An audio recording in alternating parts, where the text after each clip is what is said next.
প্রিয় প্রথম শ্রেণীর ছোট্ট বন্ধুরা, এই ভিডিওটিতে আজ আমরা তোমাদের দ্বিতীয় পার্বিক মূল্যায়নের উপযোগী বেশ কিছু প্রশ্নোত্তর আলোচনা করব। আশা করি এই ভিডিওটি তোমাদের পরীক্ষা প্রস্তুতিতে ভীষণ সহায়ক হবে। চলো শুরু করি আজকের আলোচনা। প্রথমে দেখো, এক দাগের এখানে লেখা আছে বুদ্ধি করে মেলাও। বাম দিকে কিছু শব্দ লেখা আছে আর ডান দিকে কিছু শব্দ লেখা আছে, এগুলো তোমাদের বুদ্ধি করে মেলাতে হবে। দেখো, বাম দিকে লেখা আছে বক, গাছের পাতা, কাক, আকাশ, জবা ফুল, গাঁদা আর বেগুন। আর ডান দিকে লেখা আছে লাল, কালো, বেগুনি, হলুদ, সাদা, সবুজ, নীল। এখন তোমরা তাহলে বকের সঙ্গে মেলাবে সাদা। আমরা জানি বকের রং সাদা, তাহলে বকের সঙ্গে মেলাবে সাদা। গাছের পাতার রং কি? তোমরা নিশ্চয়ই জানো সবুজ, তাহলে গাছের পাতার সঙ্গে মেলাবে সবুজ। কাকের রং কালো, কাকের সঙ্গে তাহলে মেলাবে কালো। আকাশের সঙ্গে মেলাবে নীল, জবা ফুলের সঙ্গে মেলাবে লাল, গাঁদার সঙ্গে মেলাবে হলুদ আর বেগুনের সঙ্গে মেলাবে বেগুনি। এবার দুদাগের দেখো, যোগ করো এবং বড়তে টিক চিহ্ন ও ছোটতে ক্রস চিহ্ন দাও। এখানে কয়ের দাগেরটা দেখো, 5-এর সঙ্গে 3 যোগ আছে, তাহলে আমরা জানি 5-এর সঙ্গে 3 যোগ করে হয় 8। আর এদিকে দেখো 7 যোগ 2 আছে, তাহলে 7-এর সঙ্গে 2 যোগ করে হয় 9। তাহলে এখানে 9টা বড় 8টা ছোট, তাহলে প্রথমটাতে তোমরা ক্রস চিহ্ন দেবে আর পরেরটাতে তোমরা টিক চিহ্ন দেবে। সেরকম দেখো 4 যোগ 3, তাহলে 4-এর সঙ্গে 3 যোগ করে হয় 7, আর এদিকে 4 যোগ 4, তাহলে 4-এর সঙ্গে 4 যোগ করে হয় 8।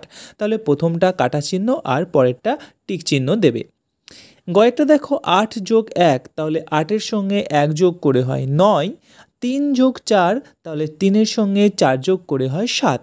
তাহলে 9টা বড়, 9টাতে টিক চিহ্ন আর 7টা ছোট, 7টাতে ক্রস চিহ্ন দেবে। পরের দেখো 6 যোগ 3 9, আর 8 যোগ 2 তাহলে 10, তাহলে 9টাতে ক্রস চিহ্ন দেবে আর 10টাতে টিক চিহ্ন দেবে। সেরকম দেখো 4 যোগ 4 সমান 8, 3 যোগ 3 সমান 6, তাহলে 8টা বড়, 8-এ টিক চিহ্ন, 6টা ছোট, 6-এ ক্রস চিহ্ন দেবে। এবার দেখো 6-এরটা 2-এর সঙ্গে 6 যোগ করে হয় 8 এটা, আর 6-এর সঙ্গে 1 যোগ করে হয় 7, তাহলে 8টা বড়, 8টাতে টিক চিহ্ন, 6টা ছোট, 7টা ছোট, 7টাতে ক্রস চিহ্ন দেবে। এবার আসছি পরের দাগ। এখানে আছে মোট কত হবে, তোমাদের বিয়োগ করতে বলেছে। প্রথমে দেখো, এখানে দেখো 6টা ছবি আছে, তার সঙ্গে 3টে বিয়োগ করতে বলেছে। তাহলে 6 থেকে 3, এদিকে 3টে তোমরা কেটে দেবে, তাহলে কত হবে না 3 হবে, এখানে 3 লিখবে।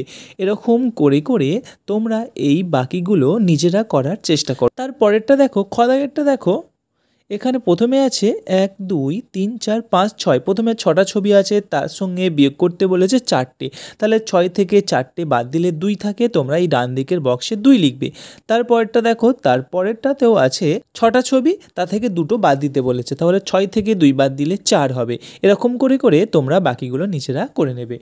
এবার আসছি পরের দাগের, মোট কত হবে। এখানে দেখো কয়েকটি কাঠি লেখা আছে আর তার নিচে বক্স করা আছে, এই নিচে তোমাদের সংখ্যা লিখতে হবে। প্রথমে দেখো 3টে কাঠি যোগ 3টে কাঠি, তোমরা তাহলে নিচে লিখবে 3 যোগ 3 সমান দিয়ে 6টা কাঠির ছবি আঁকবে আর নিচে লিখে দেবে 6। এরকম করে করে বাকিগুলো তোমরা করার চেষ্টা করো। তারপরটা যেরকম দেখো 4টে কাঠি আছে, নিচে 4 লিখবে, 3টে কাঠি আছে, নিচে 3 লিখবে, তাহলে 4 যোগ 3 সমান 7, উপরে 7টা কাঠি এঁকে দেবে আর নিচে 7 লিখবে। এরকম করে করে বাকিগুলো তোমরা নিজেরা করো, এগুলি খুবই সোজা। এবার দেখো পরের দাগে আসছি। এখানে দেখো ক দাগের ক স্তম্ভ আর খ স্তম্ভ করা আছে। ক স্তম্ভে কিছু কথা লেখা আছে, খ স্তম্ভে কিছু কথা লেখা আছে। যেমন ক স্তম্ভে লেখা আছে আমি, তুমি, সে, আম, অলি, সানাই। খ স্তম্ভে লেখা আছে পরে, বাজে, আসি, এসো, পাকে, লেখে। তাহলে এখানে তোমাদের ক ও খ স্তম্ভের কথাগুলো মিলিয়ে ডান দিকের যে 1 2 3 4 5 করে সিরিয়াল করা আছে সেখানে লিখতে হবে। যেমন প্রথমেরটা হবে আমি আসি, প্রথমেরটা লিখবে আমি আসি, তারপরেরটা তুমি এসো, তারপরেরটা সে পড়ে, তারপরেরটা আম পাকে, তারপরেরটা লেখো অলি পড়ে আর সানাই বাজে। এবার দেখো পরের দাগের একটা বক্সে কিছু শব্দ লেখা আছে। এবার এখানে বলেছে এবার সঠিকভাবে দুটি খোপে আলাদা করে লিখতে হবে। এখানে সঠিকভাবে দুটি খোপে আলাদা করে লিখতে হবে আমাদের। এখানে যেমন সে, তোমরা, আম, জাম, কলা, এখানে কিছু কথা লেখা আছে আর কিছু ফলের নাম লেখা আছে, আমাদের এগুলোকে তাহলে আলাদা করতে হবে। যেমন সেটা লিখবে ক স্তম্ভে লিখবে সে, তোমরা, আমার, তাদের, আমি, তার। আর খ স্তম্ভে ফলগুলোর নাম লিখে দেবে, যেমন আম, জাম, কলা, কাঁঠাল, লিচু, সবেদা। এবার আসছি পরের প্রশ্নে। লাইন টেনে মিল করো। বাম দিকে দেখো কিছু শব্দ লেখা আছে, ডান দিকে কিছু শব্দ আছে, এগুলো আমাদের সঠিকভাবে ম্যাচ করতে হবে। যেমন বাম দিকে লেখা আছে আম, লেখা, ভাই, লাল, জানালা, রাত। আর ডান দিকে আছে রং, তারা, কপাট, দাদা, ফল আর খাতা। তাহলে আমরা এখানে মিল করব, ম্যাচ করব। তাহলে আমরা এখানে ম্যাচ করব আমের সঙ্গে ফল, লেখার সঙ্গে খাতা, ভাইয়ের সঙ্গে দাদা, লালের সঙ্গে রং, জানালার সঙ্গে কপাট আর রাতের সঙ্গে তারা। এবার আসছি পরের প্রশ্নে। ঠিক করে সাজিয়ে লেখো। এখানে দেখো একটা বক্স করা আছে আর উপরে কিছু শব্দ লেখা আছে, যেমন জাম, জবা, বল, বই, আম, ব্যাট, টগর, পেন, লিচু, খাতা, গোলাপ, লুডো। এখানে বক্স করা আছে ফল, ফুল, খেলা আর লেখাপড়া।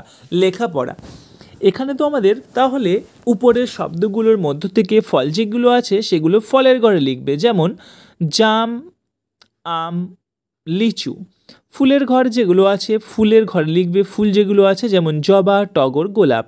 খেলারগুলো খেলার ঘরে লিখবে বল, ব্যাট, লুডো। আর লেখাপড়ার যেগুলো সরঞ্জাম, যেমন বই, পেন, খাতা, সেগুলো লেখাপড়ার জায়গায় লিখবে। বন্ধুরা, এই ছিল আমাদের আজকের আলোচনা। ভিডিওটি তোমাদের ভালো লাগলে অবশ্যই লাইক করো, শেয়ার করো। আর আমাদের চ্যানেলে তুমি যদি প্রথমবার এসে থাকো তাহলে প্লিজ চ্যানেলটি সাবস্ক্রাইব করে নিও। বন্ধুরা, তোমরা যদি এই প্রশ্নপত্রটি PDF আকারে পেতে চাও তাহলে এই ভিডিওর ডেসক্রিপশনে দেওয়া লিঙ্কে ক্লিক করে সরাসরি যুক্ত হও আমাদের টেলিগ্রাম চ্যানেলে। আমাদের টেলিগ্রাম চ্যানেলে এই প্রশ্নপত্রটির PDF ফাইল আপলোড করে দেওয়া হবে।